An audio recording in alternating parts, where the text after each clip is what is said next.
네, 안녕하세요. 대한변호사협회 공인 산재전문 박종용 변호사입니다. 오랫동안 산재전문 변호사로 활동을 하면서 수많은 산재 사건을 다뤘는데요. 그 중에서 재해근로자분들이나 사업주분들에게 도움이 될 만한 사례들을 선별해서 박변의 산재 이야기라는 제목으로 동영상을 제작하고 있습니다. 오늘은 그 22번째 시간으로 산재 요양 신청에 대한 불승인 처분과 행정소송이라는 주제로 이야기를 해볼까 합니다. 설명의 편의를 위해서 재해근로자의 이름을 홍길동으로 해서 이야기를 시작해 보도록 하겠습니다. 45세의 홍길동은 근무하던 사업장이 공장을 이전하게 되면서 동료와 함께 공장에 적치된 합판을 옮기는 과정에서 무리하게 힘을 가하여 호흡 곤란 및 가슴 통증을 느끼게 되어 응급실에 내원하였는데 승모판 탈출증, 승모판 역류, 우렬성 심부전 등의 최종 진단을 받게 되었습니다.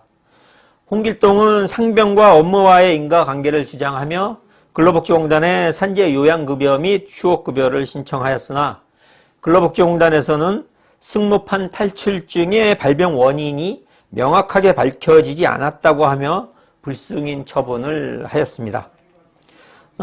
근로복지공단에서 근로복지공단에 요양급여 및 휴업급여를 신청하였으나 불승인 처분을 받은 경우 어떤 불복 절차를 거쳐야 할까요? 근로복지공단에 산재 요양급여 및 휴업급여를 신청하였으나 불승인 처분이 있는 경우에 재해근로자는 불승인 처분 결정문을 송달받은 날로부터 90일 이내에 근로복지공단에 심사청구 또는 재심사청구를 할 수 있고 심사청구 또는 재심사청구에서도 기각결정을 받게 되는 경우에는 기각결정문을 송달받은 날로부터 90일 이내에 행정법원에 행정소송을 제기할 수 있습니다. 아니면 심사청구나 재심사청구를 거치지 않고 곧바로 행정법원에 행정소송을 제기할 수도 있습니다. 곧바로 행정소송을 제기하는 경우에도 불승인 결정문을 송달받은 날로부터 90일 이내에 소를 제기해야 합니다. 만약 1심에서 패소하면 어떻게 될까요? 1심에서 승소하는 경우에는 1심에서 끝나게 되는 걸까요?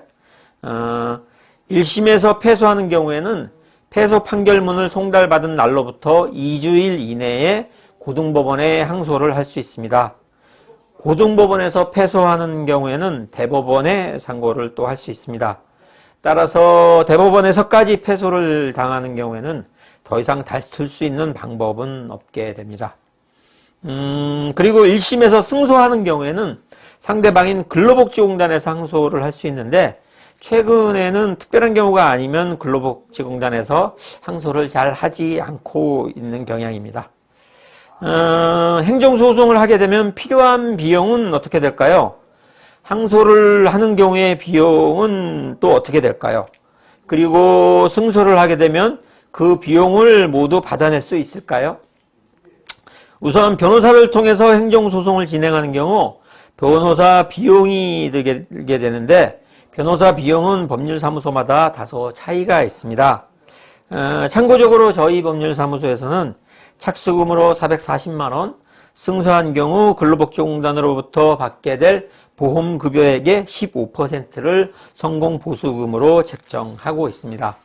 그 외에 인지대와 송달료가 25만원 정도, 진료기록감정 비용이 60만원 정도 필요합니다. 1심에서 패소해서 항소심이 진행되게 되는 경우에는 변호사 착수금이 330만원, 그리고 인지대와 송달료가 30만원 정도 추가적으로 필요합니다. 다만 1심에서 승소해서 근로복지공단에서 항소하는 경우에는 인지대와 송달료는 근로복지공단에서 부담하게 됩니다. 승소를 하게 되는 경우 인지대와 송달료 및 진료기록 감정 비용은 근로복지공단으로부터 모두 받아낼 수 있고 변호사 비용의 경우에도 착수금의 경우에는 대부분 해당되는 금액을 모두 받아낼 수 있습니다. 지금까지 산재 요양 신청에 대한 불승인 처분과 행정소송이라는 주제로 이야기를 해보았습니다.